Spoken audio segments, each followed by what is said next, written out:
ಮತ್ತೊಮ್ಮೆ ನಿಮ್ಮೆಲ್ಲರಿಗೂ ನಮಸ್ಕಾರ. ಸುಹಾಸಿನಿ ಕಾರ್ಯಕ್ರಮದಲ್ಲಿ ನಮ್ಮೊಂದಿಗಿದ್ದಾರೆ ಶೋಭಾ ಕರಂದ್ಲಾಜೆ ಅವರು. ನಮ್ಮ ಮಾತನ್ನ ಮತ್ತೆ ಮುಂದುವರಿಸ್ತೀವಿ. ಆಗ ಗ್ರಾಮೀಣ ಮಹಿಳೆಯರ ಬಗ್ಗೆ ನಾವು ಮಾತಾಡಿದ್ವಿ, ಅವ್ರು ಎದುರಿಸುವಂಥ ಒಂದು ಕಷ್ಟಗಳನ್ನ ಒಂದು ಸ್ವಲ್ಪ ಮಟ್ಟಿಗೆ ನಾವು ಮಾತಾಡಿದ್ವಿ.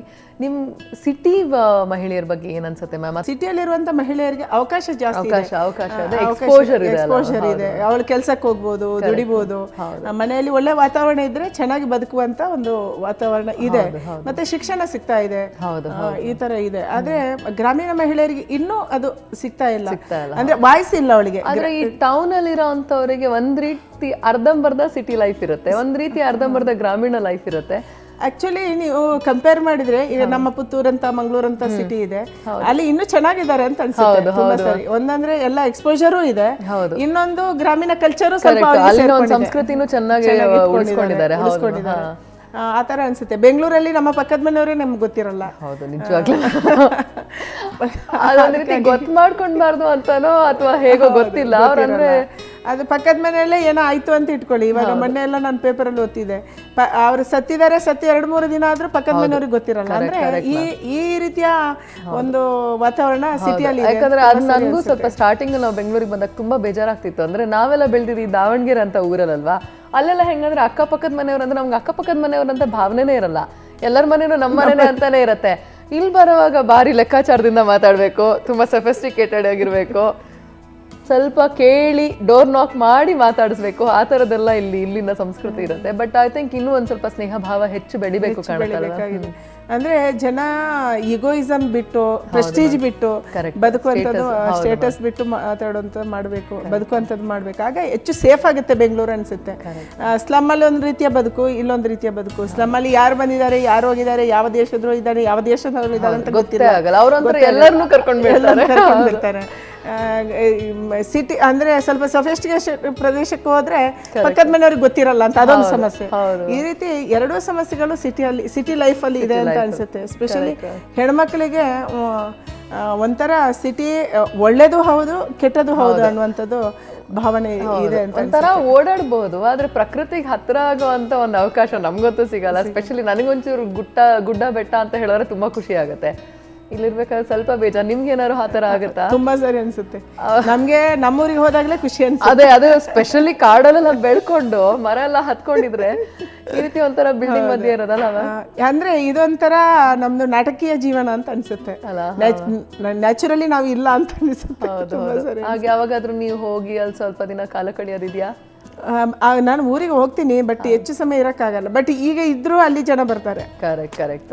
ನಾವಂದ್ರೆ ಮೊದ್ಲೆಲ್ಲ ನಾನು ಹೋದಾಗ ಅಲ್ಲಿ ಯಾರು ಬರ್ತಿರ್ಲಿಲ್ಲ, ನಾವು ನಮ್ಮನೆ ಅಷ್ಟೇ.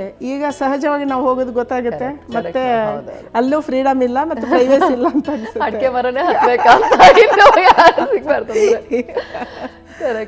ತುಂಬಾ ಸರಿ ಅನ್ಸುತ್ತೆ.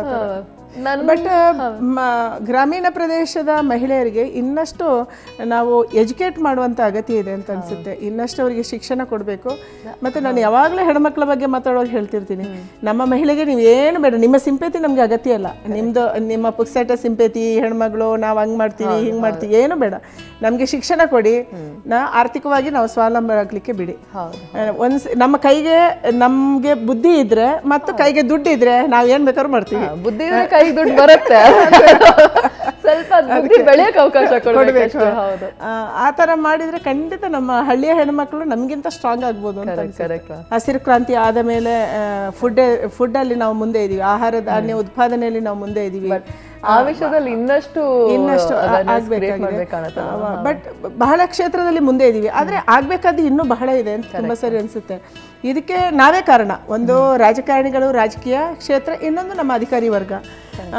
ರಾಜಕೀಯ ಕ್ಷೇತ್ರದಲ್ಲಿರುವವರು ಒಳ್ಳೆ ಡಿಸಿಷನ್ ತೊಗೊಂಡ್ರೆ, ಪಾಲಿಸಿ ಡಿಸಿಷನ್ ತೊಗೊಂಡ್ರೆ, ಅಧಿಕಾರಿಗಳು ಅದನ್ನು ಇಂಪ್ಲಿಮೆಂಟ್ ಮಾಡೋಕ್ಕೆ ವಿದೌಟ್ ಎಕ್ಸ್ಪೆಕ್ಟಿಂಗ್ ಎನಿಥಿಂಗ್, ಏನೋ ನಿರೀಕ್ಷೆ ಇಟ್ಕೊಳ್ಳೋದೇನೆ ನಮ್ಮ ದೇಶದ ಸಲುವಾಗಿ ನಾನು ಮಾಡ್ತಿದ್ದೀನಿ ಅನ್ನುವಂಥ ಭಾವನೆ ಅವನಲ್ಲಿ ಮೂಡಿದ್ರೆ ಖಂಡಿತ ಈ ದೇಶವನ್ನು ನಾವು ಸರಿ ಮಾಡ್ಬೋದು. ಸಂಪನ್ಮೂಲ ನಮ್ಮಲ್ಲಿ ಎಲ್ಲವೂ ಇದೆ, ನಮ್ಗೆ ಏನು ಕೊರತೆ ಇಲ್ಲ. ಭಗವಂತ ಎಲ್ಲ ಕೊಟ್ಟಿದ್ದಾನೆ, ನೀರಿದೆ, ಒಳ್ಳೆ ಭೂಮಿ ಇದೆ. ಅದಕ್ಕೆ ಬೇಜಾರಾಗುತ್ತೆ ಮ್ಯಾಮ್ ಒಂದೊಂದ್ಸತಿ, ಯಾಕಂದ್ರೆ ಬೇರೆ ದೇಶದಲ್ಲಿ ಏನಿಲ್ಲ ಅಂದ್ರೂ ಅವ್ರು ಇರೋದನ್ನೇ ಬಾರಿ ಜೋರಾಗಿ ತೋರ್ಸ್ಕೊಂತಾ ಇರ್ತಾರೆ. ನಮ್ಮ ಹತ್ರ ಇಷ್ಟೆಲ್ಲ ಇದ್ರು ಸಹ ಅದು ಸರಿಯಾಗಿ ಹೋಗ್ತಿಲ್ವಲ್ಲ ಅಂತ ಒಂದೊಂದ್ಸತಿ ತುಂಬಾ ಸರಿ ಅನ್ಸುತ್ತೆ. ನಿನ್ನೆ ನೀವು ಒಲಿಂಪಿಕ್ಸ್ ನೋಡ್ತಾ ಇರ್ಬೋದು, ಈ ಚಿಕ್ಕ ಪುಟ್ಟ ದೇಶ ಕಣ್ಣಿಗೆ ಕಾಣಿಸಲ್ಲ ಅದು. ಆ ಉಗಾಂಡ ಎಲ್ಲಿದೆ, ಆ ಉಜ್ಬೇಕಿಸ್ತಾನ ಎಲ್ಲಿದೆ, ಆ ಜಮೈಕ ಎಲ್ಲಿದೆ ನಮ್ಗೆ ಗೊತ್ತಿಲ್ಲ. ಬಟ್ ಅವ್ರು ಎಷ್ಟೊಂದು ಚಿನ್ನ ತಗೊಂಡು ಹೋಗ್ತಿದ್ದಾರೆ. ನಾವು 125 ಕೋಟಿ ಜನ ಇದೀವಿ. ಇಲ್ಲಿ ನಮ್ಗೆ ಒಂದು ಪ್ರತಿಭೆ ಇದೆ, ಸರಿಯಾದಂತ ಒಂದು ವೇದಿಕೆಯನ್ನು ಕಲ್ಪಿಸ್ಕೊಡ್ತಾ ಇಲ್ವಾ ಏನೋ ಅಂತ ತುಂಬಾ ಸಾರಿ ಎಲ್ಲೋ ಒಂದು ಕೊರತೆ ಇದೆ ಅನ್ಸುತ್ತೆ. ಯಾಕಂದ್ರೆ ಬುದ್ಧಿಶಕ್ತಿಯಲ್ಲಿ ನಮ್ಗೆ ನಾವು ತುಂಬಾ ಇಡೀ ಪ್ರಪಂಚದಲ್ಲಿ ಎಲ್ಲಾ ಕಡೆ ಇದ್ದೀವಿ, ಬುದ್ಧಿವಂತರು ಅಂತ ಅನ್ನಿಸ್ಕೊಂತೀವಿ, ಸ್ಟ್ರಾಂಗ್ ಇದ್ದೀವಿ. ಮತ್ತೆ ಯಾಕೆ ನಮ್ಗೆ ಈ ಪರಿಸ್ಥಿತಿ ಅಂತ ತುಂಬಾ ಸರಿ ಅನ್ಸುತ್ತೆ. ಎಲ್ಲೋ ನಮ್ಮ ಕಡೆ ಸ್ವಾತಂತ್ರ್ಯ ಬಂದ ಈ 65 ವರ್ಷ, ಮೊನ್ನೆ ಅಷ್ಟೇ ಸ್ವಾತಂತ್ರ್ಯ ದಿನಾಚರಣೆ ಆಚರಣೆ ಮಾಡಿದ್ದೀವಿ ನಾವು. ಇವತ್ತು 19ನೇ ತಾರೀಕು 15ಕ್ಕೆ ಆಚರಣೆ ಮಾಡಿದ್ದೀವಿ. ಆ್ಯಕ್ಚುಲಿ ಆ 65 ವರ್ಷದಲ್ಲಿ ನಮ್ಮ ಸಾಧನೆ ಏನು ಅನ್ನುವಂಥದ್ದನ್ನು ಮೆಲುಕು ಹಾಕುವಂಥದ್ದು ಒಂದು ಸ್ಥಿತಿ ಇದೆ ಅಂತ ಅನಿಸುತ್ತೆ.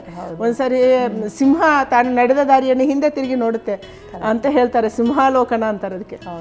65 ವರ್ಷ ಆದ ಮೇಲಾದರೂ ನಾವು ಒಂದ್ಸರಿ ಸಿಂಹಾಲೋಕನ ಮಾಡಬೇಕು. ಎಲ್ಲಿ ಎಡವಿದ್ದೀವಿ ನಾವು, ಎಲ್ಲಿ ತಪ್ಪಿದ್ದೀವಿ, ದೇಶವನ್ನು ಮುಂದೆ ತಗೊಂಡೋಗ್ಲಿಕ್ಕೆ ಎಲ್ಲಿ ಸಾಧ್ಯ ಆಗಿಲ್ಲ. ನಮ್ಮ ಜೊತೆಗೆ ಸ್ವಾತಂತ್ರ್ಯ ಪಡೆದಂಥ ದೇಶ ಬಹಳಷ್ಟು ನಮ್ಮಿಂದ ಮುಂದೆ ಹೋಗಿದೆ, ಹೇಗೆ ಸಾಧ್ಯ ಆಯಿತು, ಇಲ್ಲಿ ಏನು ಕೊರತೆ ಇದೆ. ನಂಗೆ ಅನ್ಸುತ್ತೆ ಈಗ ಪಕ್ಷಭೇದ ಮರೆತು, ಒಂದ್ಸರಿ ನಾನು ರಾಜಕಾರಣಿಯಾಗಿ ಹೇಳ್ತಾ ಇದ್ದೀನಿ, ಪಕ್ಷಭೇದ ಮರೆತು ದೇಶದ ಬಗ್ಗೆ ಯೋಚನೆ ಮಾಡಬೇಕಾದಂತ ಅಗತ್ಯ ಇದೆ ಅಂತ ಅನ್ಸುತ್ತೆ. ತುಂಬಾ ಸಾರಿ ನಂಗೆ ತುಂಬಾ ನೋವಾಗ್ತಾ ಇರೋದು, ಎಷ್ಟು ಜನಕ್ಕೆ ಗೊತ್ತಿದೆ ಇಲ್ಲ ಈ ಮಹಿಳೆಯರು ಟಿವಿ ಎಲ್ಲರೂ ನಮ್ಮ ತಾಯಂದ್ರು ನೋಡ್ತಾ ಇದ್ದಾರೆ. ನಾವು ತುಂಬ ಸಾರಿ ಸೀರಿಯಲ್ ನೋಡ್ತೀವಿ, ನ್ಯೂಸ್ ನೋಡ್ತೀವಿ. ನ್ಯೂಸ್ ಬಂದಾಗ ಹೆಣ್ಮಕ್ಳು ಸಾಮಾನ್ಯವಾಗಿ ಮನೆ ಒಳಗೆ ಹೋಗ್ತಾರೆ ಅಡುಗೆ ಮನೆಗೆ, ಗಂಡಸರು ನ್ಯೂಸ್ ನೋಡ್ತಾರೆ. ಸ್ವಾತಂತ್ರ್ಯ ಬಂದ 65 ವರ್ಷದಲ್ಲಿ ಅಸ್ಸಾಂನಂಥದ್ದು ರಾಜ್ಯದಲ್ಲಿ 6 ಲಕ್ಷ ಜನ ಡಿಸ್ಪ್ಲೇಸ್ ಆಗ್ತಾರೆ. ಅಂದರೆ ಅವರ ಊರನ್ನು ತ್ಯಜಿಸಿ ಅವರು ಬೇರೆಲ್ಲೋ ಹೋಗಿ ನಿರಾಶ್ರಿತರಾಗಿ ಬದುಕುವಂಥ ಸ್ಥಿತಿ ಈಗ ನಡೀತಾ ಇದೆ. ಅಂದರೆ ಸ್ವಾತಂತ್ರ್ಯ ಬಂದಿದ್ರೆ ಅಸ್ಸಾಮಲ್ಲಿ ಯಾಕೆ ಹಿಂಗಾಗ್ತಿದೆ, ಯಾಕೆ ನಾವು ಆಲೋಚನೆ ಮಾಡಿಲ್ಲ, ಈ ರೀತಿ ಜಗಳ ಯಾರಿಗೆ ಬಂದಿದೆ, ಯಾಕೆ ಬಂದಿದೆ, ಇದನ್ನೆಲ್ಲ ಯೋಚನೆ ಮಾಡುವಂಥ ತುಂಬ ಅನಿವಾರ್ಯತೆ ಇವತ್ತಿದೆ ಅಂತ ಅನಿಸುತ್ತೆ. ಹೆಣ್ಮಕ್ಳು ತುಂಬ ಸೂಕ್ಷ್ಮ ಮತ್ತು ತುಂಬ ಜಾಣರು, ಅರ್ಥ ಮಾಡ್ಕೊಳ್ಬಲ್ರು. ಅದಕ್ಕೆ ಭವಿಷ್ಯದ ಸಮಾಜದ ಬಗ್ಗೆ, ಭವಿಷ್ಯದ ನಮ್ಮ ಮಕ್ಕಳ ಬಗ್ಗೆ, ಅವರ ಒಂದು ಬದುಕಿನ ಬಗ್ಗೆ ಮೊನ್ನೆ ಅಷ್ಟೇ ಬೇರೆ ಬೇರೆ ಘಟನೆಗಳನ್ನು, ನಮ್ಮ ಮಕ್ಕಳ ಇತ್ತೀಚಿನ ಘಟನೆಗಳನ್ನು ನೋಡಿದ್ದೀವಿ. ತಾಯಂದ್ರ ಮೇಲೆ ಹೆಚ್ಚು ಜವಾಬ್ದಾರಿ ಇದೆ ಅಂತ ತುಂಬ ಸರಿ ಅನಿಸುತ್ತೆ. ಈ ಸುಹಾಸಿನಿಯನ್ನು ನೋಡುವವರೆಲ್ಲ ತಾಯಂದ್ರು.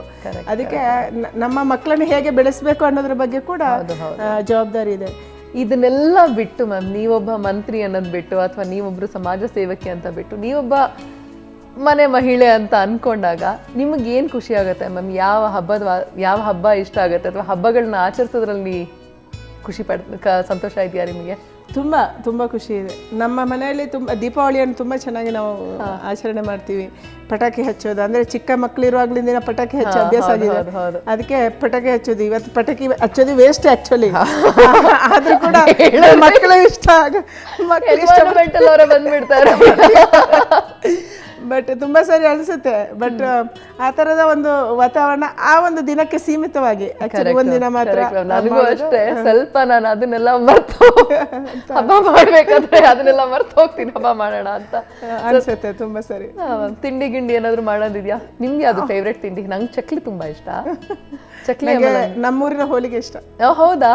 ಇದ್ರಲ್ಲಿ ಮಾಡೋದಲ್ಲ, ಕಡಲೆಬೇಳೆ ಅಲ್ಲ. ನಮ್ಮ ಸುವರ್ಣ ನ್ಯೂಸ್ ಮತ್ತೆ ರೀಲಾಂಚ್ ಆಗಿದೆ ಒಂದು ಹೊಸ ರೀತಿಯಲ್ಲಿ. ಸುಹಾಸಿನಿ ಕಾರ್ಯಕ್ರಮವನ್ನು ನೋಡ್ತಿರೋಂಥ ಮಹಿಳೆಯರೆಲ್ಲರಿಗೂ ನೀವೇನು ಹೇಳಕ್ಕೆ ಇಷ್ಟಪಡ್ತೀರಾ ಮ್ಯಾಮ್? ಇದೊಂದು ಹೊಸ ಯೋಚನೆಯ ಕಾರ್ಯಕ್ರಮ, ಹೆಣ್ಮಕ್ಳಿಗೆ ಸ್ಪೆಷಲಿ ಎಜುಕೇಟ್ ಮಾಡುವಂಥ ಕಾರ್ಯಕ್ರಮ. ಮುಖ್ಯವಾಗಿ ಬೇರೆ ಆರೋಗ್ಯದ ಬಗ್ಗೆ ಇರ್ಬೋದು, ಸೌಂದರ್ಯದ ಬಗ್ಗೆ ಇರ್ಬೋದು, ಅಥವಾ ಡ್ರೆಸ್ಸಿಂಗ್ ಬಗ್ಗೆ ಇರ್ಬೋದು, ಒಟ್ಟು ಅವರ ಶಿಕ್ಷಣದ ಬಗ್ಗೆ ಇರ್ಬೋದು, ಒಟ್ಟಾರೆಯಾಗಿ ಜೀವನ ಪದ್ಧತಿಯನ್ನು ಕಳಿಸ್ಕೊಡುವಂಥ ಒಂದು ವಿನೂತನ ಕಾರ್ಯಕ್ರಮ. ಸುವರ್ಣ ನ್ಯೂಸ್ ಚಾನಲ್ ಹೊಸತನಕ್ಕೆ ಶುಭಾಶಯಗಳು. ಹಾಗೆಯೇ ಸುಹಾಸಿನಿ ಕಾರ್ಯಕ್ರಮ ಮುಖ್ಯವಾಗಿ ಇವತ್ತು ಭಾವನದವರ ಇಂಟರ್ವ್ಯೂದೊಂದಿಗೆ ಇದು ಶುರುವಾಗಿದೆ. ಒಳ್ಳೆಯ ಭಾವನೆ ಮಹಿಳೆಯರಲ್ಲಿ ಬೆಳೀಲಿ.